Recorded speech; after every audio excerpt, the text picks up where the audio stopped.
peristiwa Nabi Adam dan juga isterinya Siti Hawa yang memakan daripada buah khuldi, maka Allah Subhanahu wa taala murka kepada kedua-duanya. Maka Nabi Adam alaihissalam meminta taubat daripada Allah Subhanahu wa taala, meminta supaya Allah mengampunkan kesalahannya. Maka diceritakan dalam satu riwayat bahawa Nabi Adam alaihissalam pada awalnya tidak diampunkan oleh Allah Subhanahu wa taala, sehinggalah dia bertawassul ataupun meminta ampun kepada Allah Subhanahu wa taala dengan menggunakan nama Muhammad sallallahu alaihi wasallam. Maka kata Nabi Adam alaihissalam, Allahumma bihaqqi Muhammad faghfirli. Ya Allah, dengan berkat Muhammad maka ampunkanlah aku. Kata Allah kepada Nabi Adam, wahai Adam, bagaimana kamu tahu kalau kamu menggunakan nama tersebut maka aku akan ampunkan engkau? Kata Nabi Adam alaihissalam, kerana ya Tuhanku, ketika mana ditiupkan, pertama kali ditiupkan roh kepada jasadku, bila aku mencelik mataku, aku melihat perkataan pertama yang terpampang di tiang-tiang arasy Allah Subhanahu wa taala adalah kalimah at-tauhid, la ilaha illallah Muhammadur Rasulullah. Dan aku yakin ya Allah bahawasanya tidak akan diletakkan nama makhluk di sebelah namamu, melainkan makhluk itu adalah makhluk yang paling kamu kasih, yang paling kamu cinta, yang paling kamu muliakan.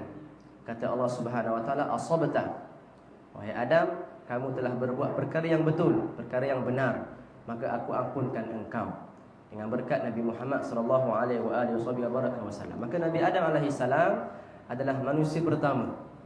Sebelum diciptakan Nabi Muhammad sallallahu alaihi wasallam, namanya dah pun ada, dah pun terpampang di arasy-arasy Allah Subhanahu wa taala, tertulis di setiap daun-daun pokok di dalam syurga, tertulis kalimah la ilaha illallah Muhammadur Rasulullah di tiang-tiang dalam syurga Allah Subhanahu wa taala, menunjukkan nama Muhammad adalah nama yang telah diberikan oleh Allah Subhanahu wa taala kepada Nabi Muhammad sallallahu alaihi wasallam sebelum daripada penciptaan langit dan bumi lagi.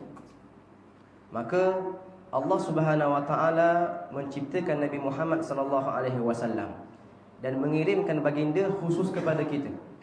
Maka menjadilah kita sebagai umat yang paling mulia, walaupun kita ini hidup di zaman yang paling akhir. Kata seorang penyair mengatakan, fahuwa wa in ja'al akhiru muqaddamun yamshuna tahta liwa'ahu man nadana.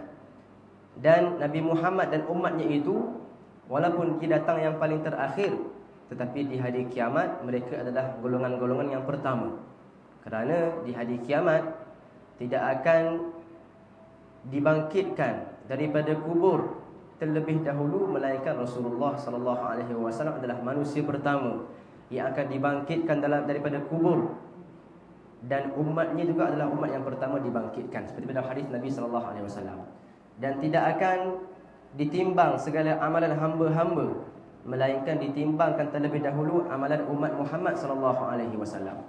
Dan tidak akan meniti di titian sirat, melainkan golongan pertama yang akan meniti adalah umat Muhammad sallallahu alaihi wasallam.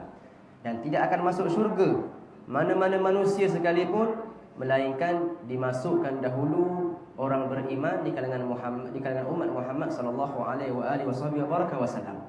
Maka walaupun kita datang yang paling terakhir, tetapi di hari kiamat umat Muhammad adalah umat yang pertama. Kerana nabinya pun Rasulullah sallallahu alaihi wasallam nabi yang terakhir, tetapi sebenarnya dia adalah ketua bagi para nabi, dia adalah penghulu bagi para rasul, bahkan dia adalah ketua bagi seluruh makhluk Allah Subhanahu wa taala.